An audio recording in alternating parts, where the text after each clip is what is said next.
Hello दोस्तों, एक बार फिर से स्वागत है टारगेट 21 में। तो दोस्तों, आज हमारा 9वां दिन है।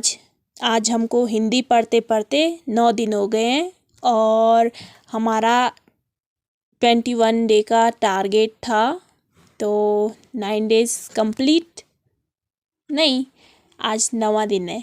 तो हम एक किताब पढ़ रहे थे, मेरी किताब मेरी दोस्त, डॉक्टर विदुषी शर्मा द्वारा लिखित। इसमें हमने 7 अध्याय पढ़ लिए थे। आज हमारा 8वां अध्याय है। तो आइए बिना देरी किए हुए स्टार्ट करते हैं।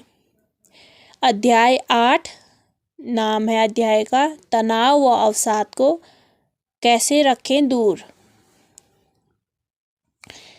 कुछ हद तक पढ़ाई या काम के दौरान एक मानसिक दबाव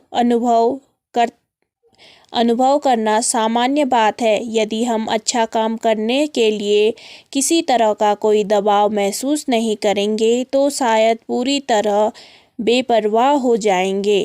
पर अगर यह दबाव एक सीमा से ज़्यादा बढ़ जाए तो हम दबाव में आ जाते हैं।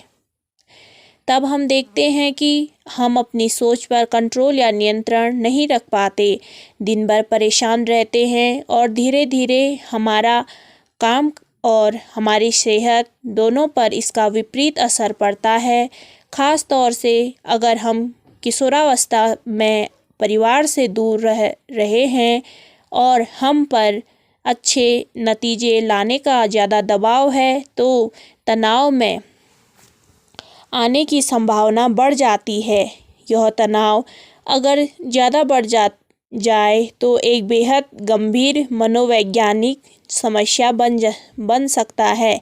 कभी कभी तो कुछ युवा अत्यधिक तनाव व अवसाद के चलते आत्महत्या जैसा कोई घातक कदम भी उठा लेते हैं।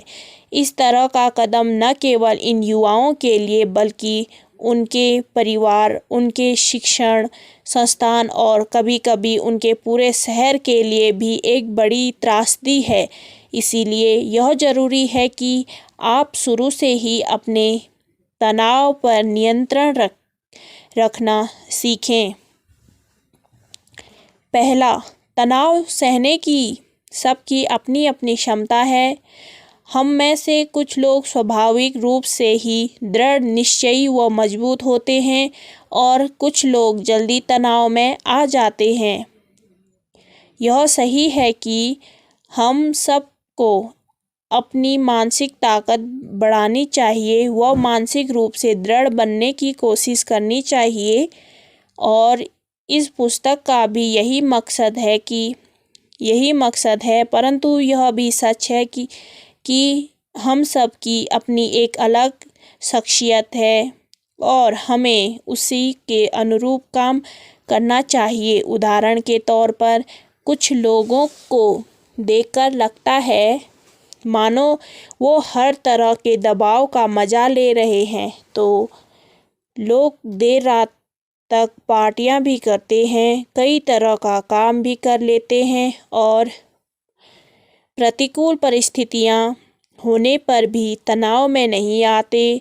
ऐसे लोगों का उदाहरण देकर अक्सर हमें कहा जाता है कि अगर वो कर सकता है तो तुम भी कर सकते हो।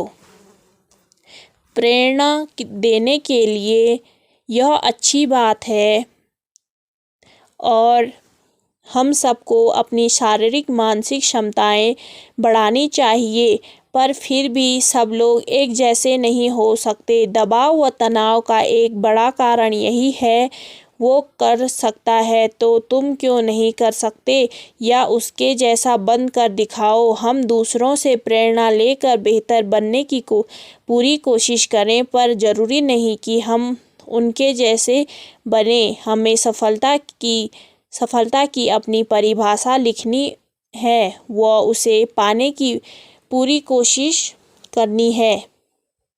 दूसरा, तनाव बढ़ने पर पहचानना सीखें। यह बहुत ज़रूरी है कि हम सही समय पर अपने बढ़ते हुए तनाव को समझें, उसे दूर करने के लिए उपाय करें और इसे एक गंभीर समस्या न बनने दें। अगर आपको लगता है कि आप हमेशा चिंता में रहते हैं, कभी दिल से खुश नहीं रह पाते, आप लगातार चिड़चिड़े बने रहते हैं, आप किसी काम में ज़्यादा देर तक ध्यान नहीं लगा पाते, आपके दिमाग में बहुत सारे ख्याल आते रहते हैं, आपकी भूख या नींद कम हो रही है, तो आप तनाव के शिकार हो रहे हैं। ऐसे में सबसे पहले तो यह स्वीकार करें कि आप तनाव में हैं और आपको इस तनाव को दूर करने के लिए कुछ करना होगा। हो सकता है यह एहसास आपके आत्मविश्वास को चोट पहुंचाए, पर यदि आप अपनी तनाव की समस्या को नकारते रहेंगे तो यह तनाव बढ़ता चला जाएगा। तीसरा, अपने तनाव के कारण पहचानने की कोशिश करें।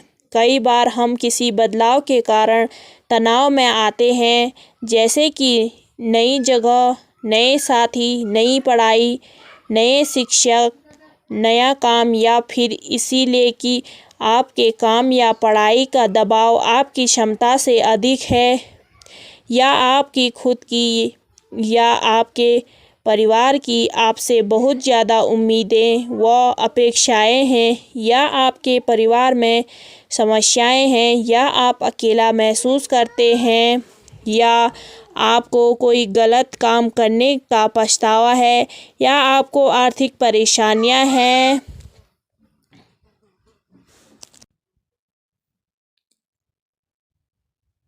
या आप अपने काम से खुश नहीं हैं, या ऐसा ही कुछ और शांत होकर बैठें व अपने तनाव का कारण समझने की कोशिश करें।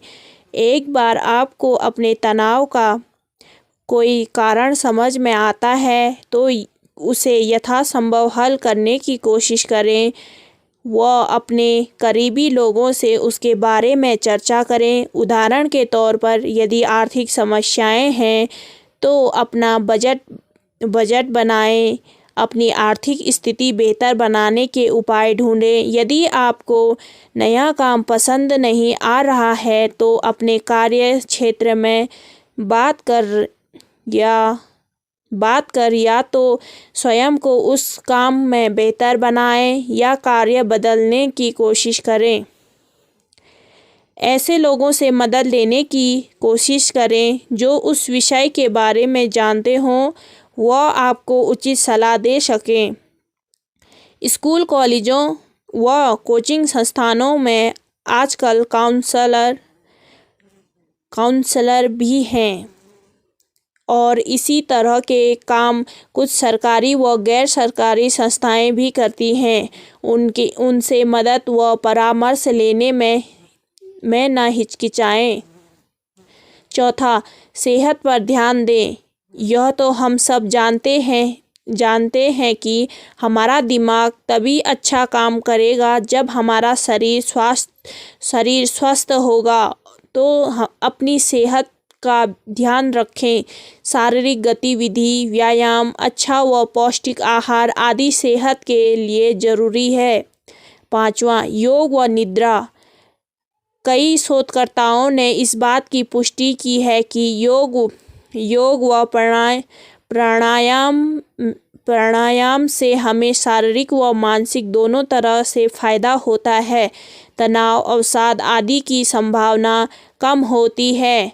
साथ ही अपनी नींद में कटौती ना करें, आलस में ना सोएं। पर यदि आप अपनी आवश्यकता अनुसार नींद नहीं लेंगे तो तनाव की संभावना काफ़ी बढ़ जाती है। नींद की आवश्यकता अलग अलग लोगों में अलग हो सकती है, पर साधारणतः कम से कम 6 घंटे सोना आवश्यक है। नींद के समय में कटौती करने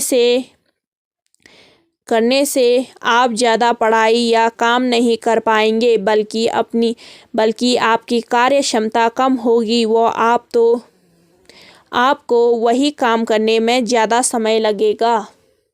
छठवां, संगीत सुने। कई लोग मानते हैं कि संगीत सुनने से तनाव कम होता है और आजकल तो टेक्नोलॉजी की सहायता से आप कभी भी कहीं भी संगीत सुन सकते हैं, घूमते फिरते हुए या फिर घर में काम करते हुए।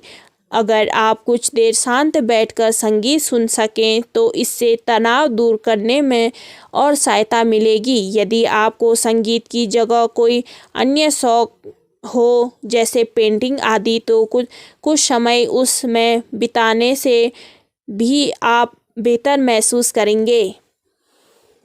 सातवां, समय का समुचित उपयोग करें।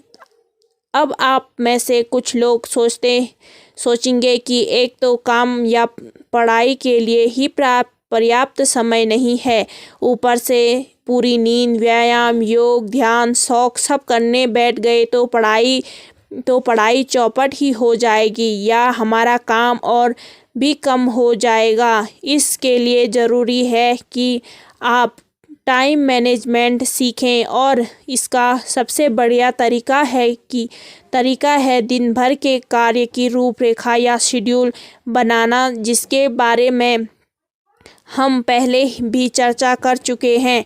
ऐसा करने से आप अपनी प्राथमिकताएं तय कर पाएंगे और आपको खुद यह एहसास होगा कि आपका काफ़ी समय व्यर्थ की गतिविधियों में या अनुपयोगी काम में बीत रहा है, जिसमें से यदि आप 10 मिनट भी व्यायाम या ध्यान आदि के लिए निकाल सकें तो आपको बहुत फायदा होगा।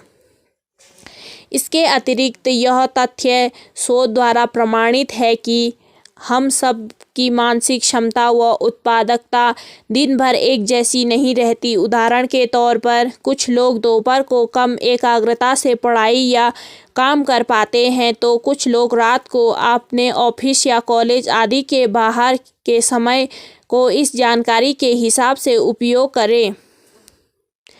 जिस समय आपकी एकाग्रता कम होती हो उस समय किताब लेकर या प्रोजेक्ट रिपोर्ट लेकर बैठे रहने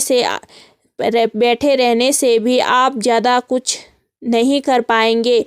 तो बेहतर है कि आप इस समय को अन्य कामों में लगाएं जिनमें आपको ज़्यादा एकाग्रता की आवश्यकता न हो, जैसे बाजार से सामान लाना आदि, और अपने पीक प्रोडक्टिविटी में आप कम समय में अधिक से अधिक पढ़ाई या काम निपटा लें। आठवां, असफलता से निपटना सीखें। असफलता तनाव का एक बहुत बड़ा कारण है, इसीलिए असफल होने पर अपनी सोच को सकारात्मक बनाए रखने के लिए पूरा प्रयास करें। नौवां, तनाव होने पर मदद लें। मदद लेने में न हिचकिचाएं। यदि आप अपने परिवार, दोस्तों व परिचितों से तनाव के बारे में चर्चा करते हैं तो आप काफ़ी हल्का महसूस करेंगे और वे लोग आपको तनाव कम करने के लिए सुझाव भी दे सकते हैं। साथ ही काउंसलर, साइकोलॉजिस्ट या मनोचिकित्सक की मदद लेने में शर्म या झिझक न महसूस करें। इस तरह की समस्या बहुत सारे लोगों को जीवन के किसी न किसी पड़ाव पर होती है और ज़्यादातर लोग कुछ समय बाद ही पूरी तरह सामान्य हो जाते हैं, पर प्रायः लोग ऐसी समस्याओं के बारे में दूसरों से जिक्र नहीं करते। पिछले कुछ समय में कई प्रतिष्ठित व मशहूर लोगों ने सार्वजनिक रूप से यह खुलासा किया है कि वे अतीत में अवसाद का शिकार हो चुके हैं, जिसके लिए उन्हें इलाज की आवश्यकता पड़ी। इस तरह की परेशानी के लिए मनोचिकित्सक आदि से संपर्क करने में संकोच न करें। यह कोई शर्म की बात नहीं है। शर्म की बात तो तब होगी जब आप कोई इलाज या मदद लिए बगैर अपने तनाव को बढ़ने देंगे व अपने जीवन को किसी तरह का नुकसान पहुंचाएंगे। 10वां, अपने शहर में उपलब्ध सुविधाओं के बारे में जानकारी रखें। जब भी आप किसी नए शहर में जाएं या अपने पुराने शहर में भी ऐसी संस्थाओं, हेल्पलाइन नंबर, काउंसलर आदि के बारे में जानकारी रखें जो आपको ज़रूरत पड़ने पर समय से काम आ सके। उदाहरण के तौर पर बाहर से आए हजारों विद्यार्थियों को तनाव अवसाद से राहत देने के लिए कोटा शहर में प्रशासन की पहल पर अनेक सुविधाएं शुरू की गई हैं, जैसे GPS सुविधा युक्त हेल्पलाइन नंबर 07442333666 है। 24 घंटे उपलब्ध काउंसलर सेवा है।